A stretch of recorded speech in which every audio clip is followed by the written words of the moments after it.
Bismillahirrahmanirrahim. Perkenalkan, nama saya Ayu Alisyam Jaya.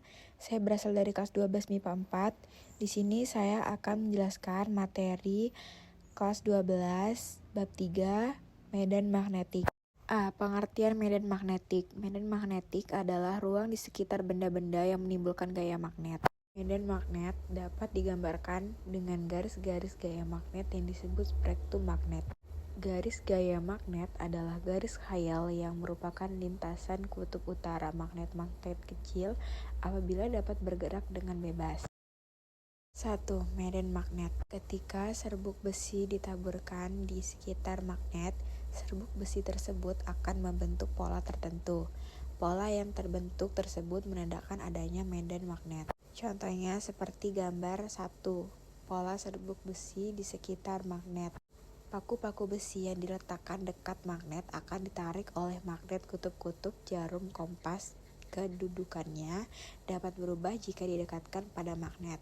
Gejala terbentuknya pola serbuk besi di sekitar magnet, tertariknya paku besi, dan berubahnya kedudukan kutub-kutub jarum kompas disebabkan oleh adanya gaya yang ditimbulkan oleh kutub magnet. Ruangan tempat paku atau jarum kompas berada disebut medan gaya. Gaya yang menyebabkan paku menempel dan berubah kedudukan kutub jarum kompas ditimbulkan oleh magnet, maka medan gaya tersebut disebut medan magnet. Jadi, medan magnet adalah ruangan di sekitar benda-benda bersifat magnet yang masih dipengaruhi gaya magnet.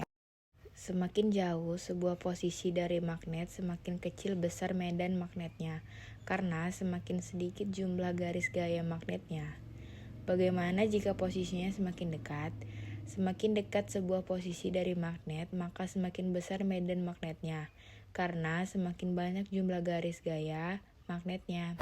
Arah garis gaya magnet adalah dari kutub utara menuju kutub selatan. Contohnya seperti gambar 2 titik arah garis gaya medan magnet. 2. Sifat magnetik bahan.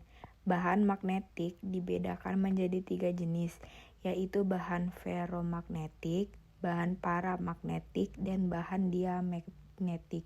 Bahan ferromagnetik adalah bahan yang sangat mudah dipengaruhi oleh medan magnet. Bahan jenis ini dapat dijadikan sebagai magnet permanen. Contohnya, bahan ferromagnetik adalah besi, baja, nilel, dan kobalt. Bahan paramagnetik. Bahan paramagnetik adalah bahan yang tidak mudah dipengaruhi oleh medan magnet. Bahan jenis ini tidak dapat dijadikan sebagai magnet permanen. Contohnya, bahan paramagnetik adalah mangan, platina, aluminium, dan timah.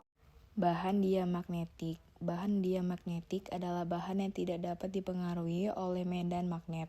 Contohnya, bahan diamagnetik adalah bismut, timbal, perak, emas, dan tembaga. 3. Medan magnet dan arus listrik. Hans Christian Ørsted tahun 1777 sampai 1851, seorang fisikawan berasal dari Denmark melakukan percobaan pada tahun 1819. Dalam percobaan tersebut, Ørsted meletakkan jarum di dekat kawat yang tidak dialiri arus listrik dan letakkan jarum kompas di dekat kawat yang dialiri arus listrik. Ørsted melihat bahwa jarum kompas tidak menyimpang atau berubah posisi ketika diletakkan di dekat kawat yang tidak dialiri arus listrik, tetapi ketika jarum kompas diletakkan di dekat kawat yang dialiri arus listrik, maka jarum kompasnya menyimpang dari posisi semula. 4. Hukum Biot-Savart.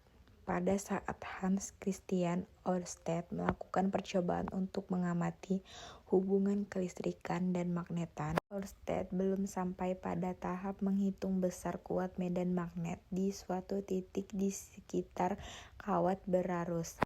Perhitungan secara matematis baru ditemukan oleh ilmuwan dari Prancis, yaitu Jean-Baptiste Biot dan Félix Savart.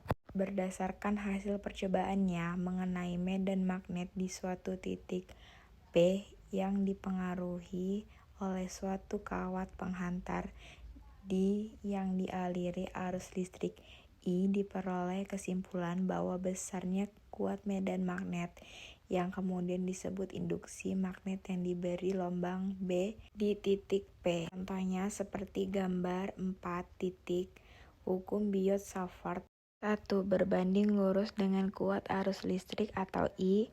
2. Berbanding lurus dengan panjang kawat atau DI. 3. Berbanding terbalik dengan kuadrat jarak antara titik P ke elemen kawat penghantar atau R.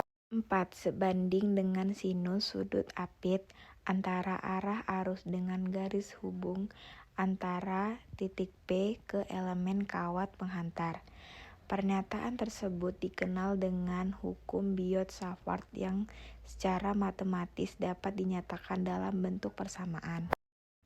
Terima kasih telah menonton video saya. Mohon maaf jika ada salah kata. Saya akhiri. Wassalamualaikum warahmatullahi wabarakatuh.